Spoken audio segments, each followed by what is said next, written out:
Good morning, students.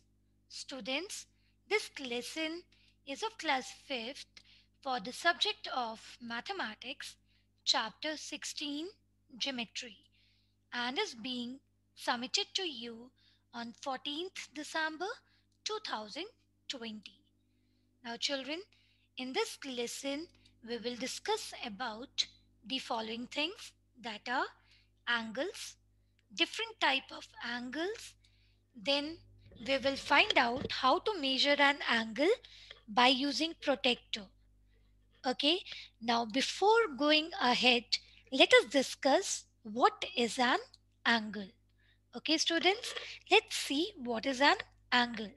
You have done in your previous class also that how an angle is formed. Now, children, let's see. There is a figure. Now, can you figure it out? That what is the name of this figure? Okay, so now let's see what is in the figure. What is in the figure? Now, children, can you see that there are two rays? That is AB. We have ray AB, and then we have a ray AC. Okay, we have two rays in this picture.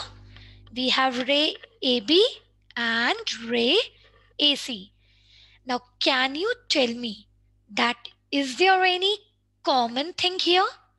In ray AB and in ray AC, is there anything common? Can you tell me any point which is common? Yes, you are right that point A is common in both the rays. You can see that AB and AC. So, point A is common. So, children, you can say that these two rays are having a common vertex, common endpoint. You can say that as a common endpoint or vertex. So, these two rays are having common endpoint, that is A. Okay, so now this is an angle. So you can say that if two rays are having same endpoint or having common vertex, then they form an angle. So now children, you can see that in this picture, where is an angle?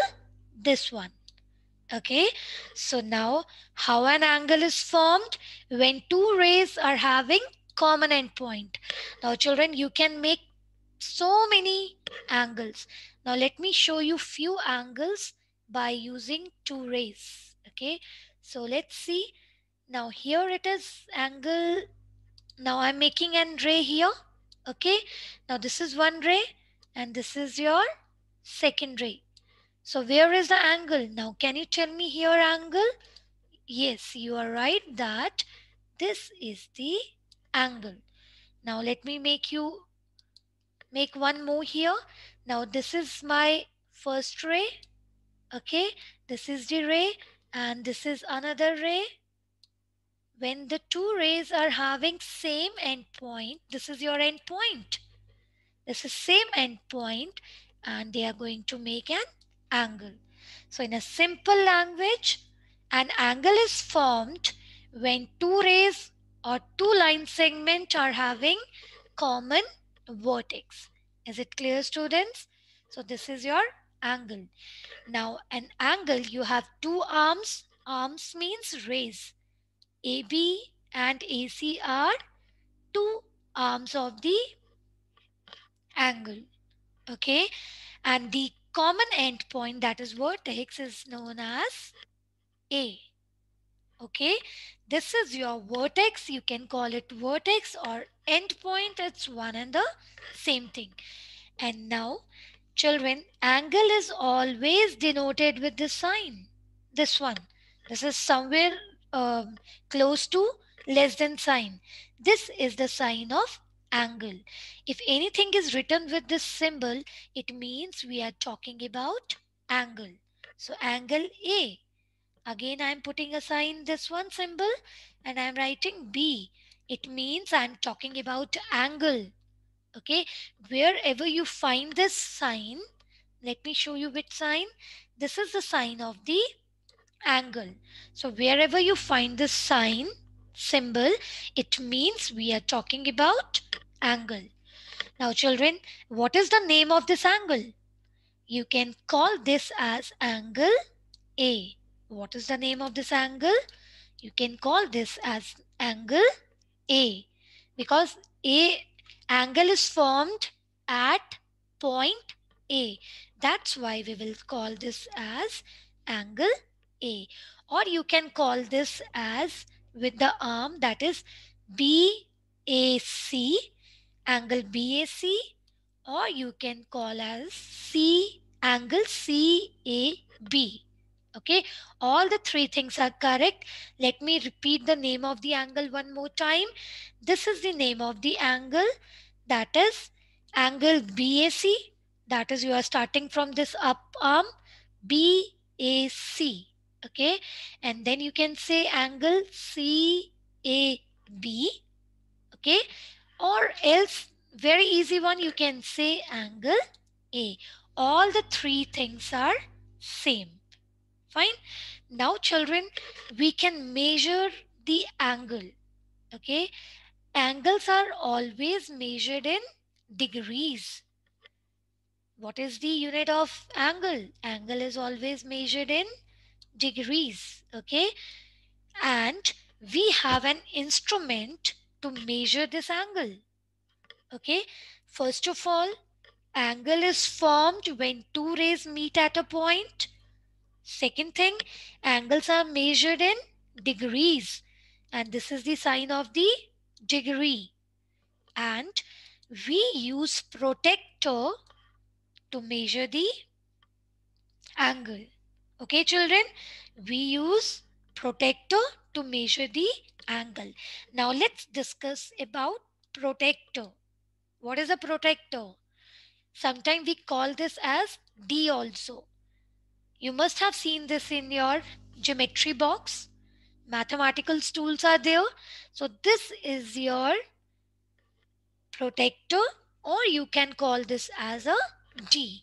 Now let's have a look on this D. Now children, in this your values are written on both the curves. Now you can see that your initials are written on both the sides. You can say that let's start lower curve 0, 10, 20, 30, and so on it goes to 180. Now let us read the upper curve. What is that? It is starting from 0, 10, 20. Again it goes and it come back to 180. So both the curves starts from 0 and end at 180, and at the center position it's written 90 degree. What is written at the center? 90. Okay, now children, and these are the curves, and this particular point, now can you see this point children? This particular point is called center of the protractor. What is this? This is the center of the protractor. Okay, and look at this 180 to 180 line. Now let me make, this is 180 to 180. This is called baseline. Now, children, let me repeat one more time. This is very important. These two things are very important. Now, let me mark the center. Now, children, can you tell me in protractor where is the center? This one. This is the center of the protractor. Now, can you tell me which one is the baseline? Yes, 180 to 180 line. This is called baseline of the protractor. Okay, now children, if you have understood these two things, then the measurement for angle is quite easy. Now let's proceed how to do this. Now I hope you are clear with the center and the baseline of the protractor. Now let's move on to our question number 1. Now children, in this, first of all tell me, are both these an angle? Are both these angles? Yes, these both are angles.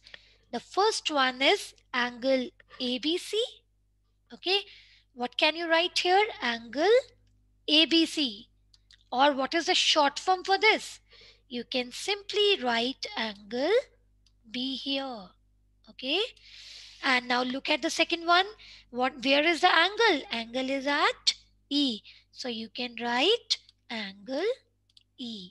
Is it clear, children? What is the name of the first angle? Angle B. And the second angle is angle E. Now, children, we have to measure the degree of this angle. Now, let's take up the first one. Now, here is the angle. At B, we have an angle. Now, we have to measure this angle. And children, you know that we use protractor to measure the angle. Okay, I hope you remember the center and the baseline. Now let's start the measurement. Now children, it's very easy. What you have to do, pick up your protractor and place the center of the protractor at point B. I repeat again. Now what you have to do, you have to pick up your protractor and keep the center of the protractor at point B. See, I'm marking. This is your center of the protractor, and place this protractor at point B, where you have to place your protractor at B. Now adjust your baseline of the protractor. Now where is the baseline? This one. Now children, adjust your protector means you can shift your protector so that your baseline fall on BC. Okay, it should fall on BC. Your baseline and BC should on same line. Okay, now you have your center, you have your baseline. Now you have to start reading your point as this is your angle A here. Now start reading your inner curve from the down. 0, 10, 20, 30, 40, 50, 60, and your line is stopping here at 70. So what is the measurement of your angle? This is your 70 degree. So what is your first angle? 70 degree. Let me show you the previous one. It is your 70 degree. Now children, you can write it here that this is what? This is 70 degree. Okay children, this angle is your 70 degree. Okay. Now we will discuss the second part in the second video. Okay children.